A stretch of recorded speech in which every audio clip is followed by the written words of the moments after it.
You've probably heard the familiar phrase, live every day as if it were your last. It's one of those quotes that we all recognize. But how many of us have really taken the time to dive deeper into its meaning?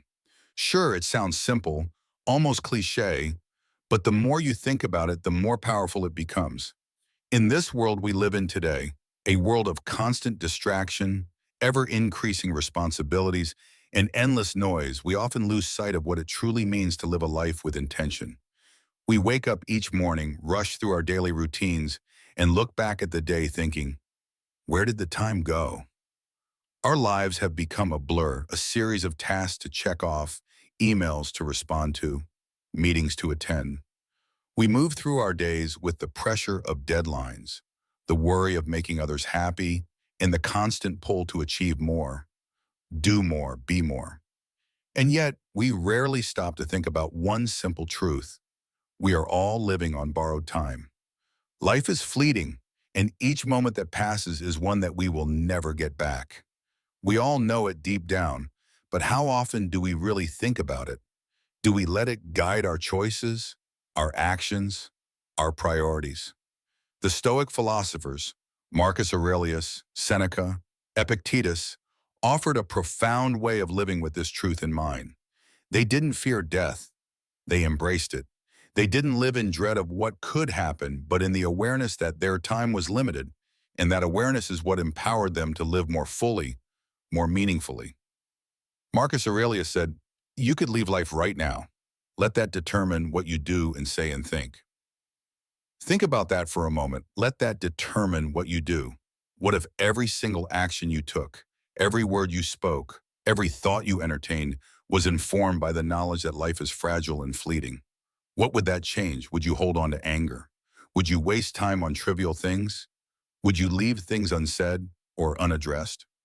When we acknowledge the brevity of life, we gain something priceless: clarity. We begin to see through the haze of distractions and focus on what really matters. The Stoics teach us that we should not live in fear of death, but rather live in such a way that if death were to come at any moment, we would not feel regret. It's about living with purpose, intention, and urgency in the present.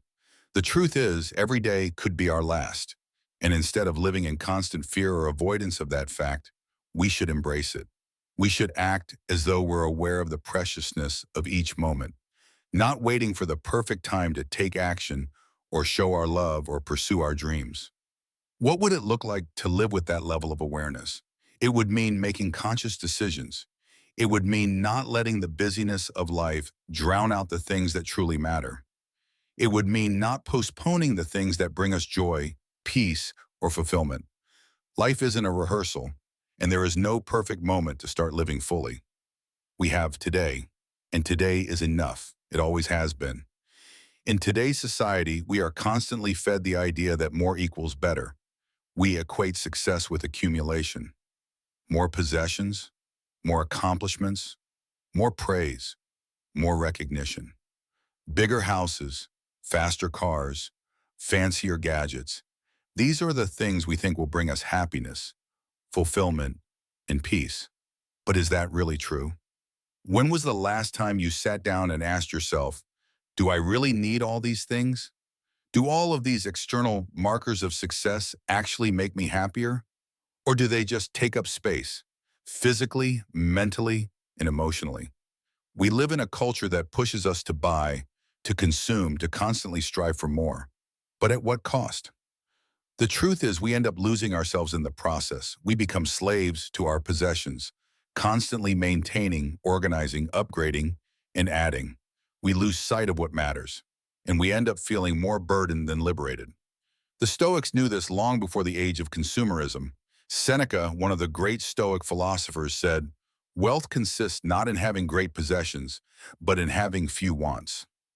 He wasn't talking about living in poverty, but about living in simplicity. The less you want, the less you have to worry about.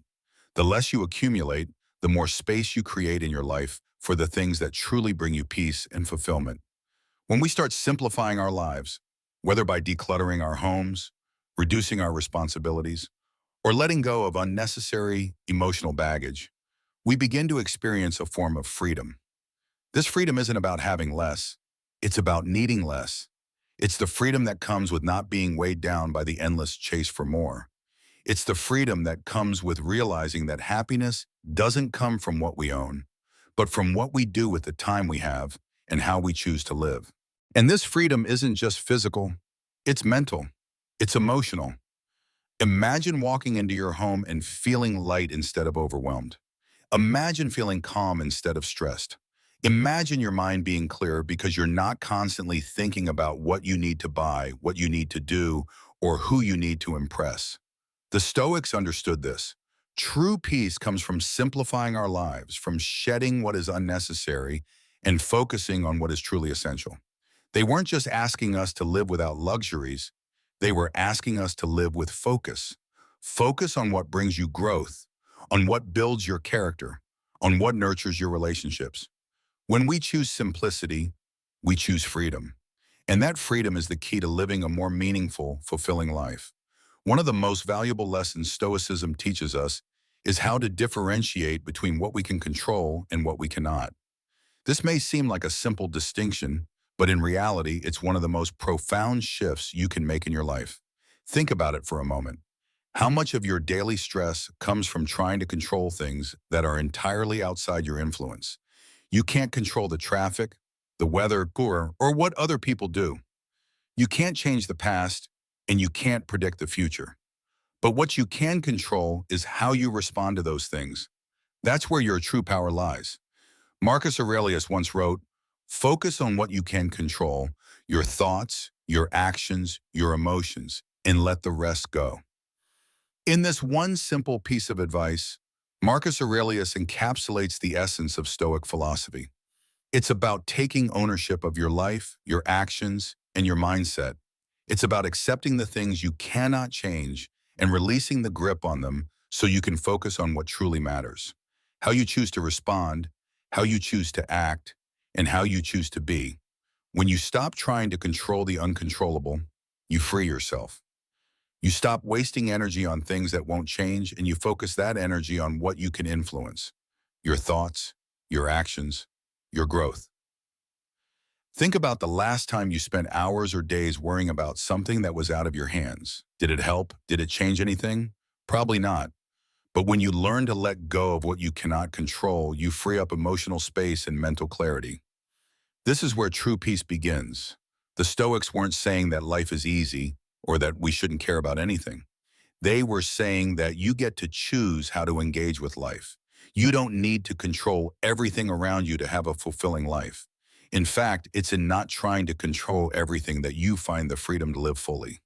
True freedom comes from letting go of the need for external validation, the need to fix everything, and the need to control every aspect of your life. So let go of the unnecessary, the worries about things you can't change, the unfulfilled desires that only drain you. When you do this, you'll realize that living with less isn't about deprivation. It's about abundance. It's about having more time, more space, more peace, and more joy. You'll live a life of purpose, a life that is richer than anything you could accumulate.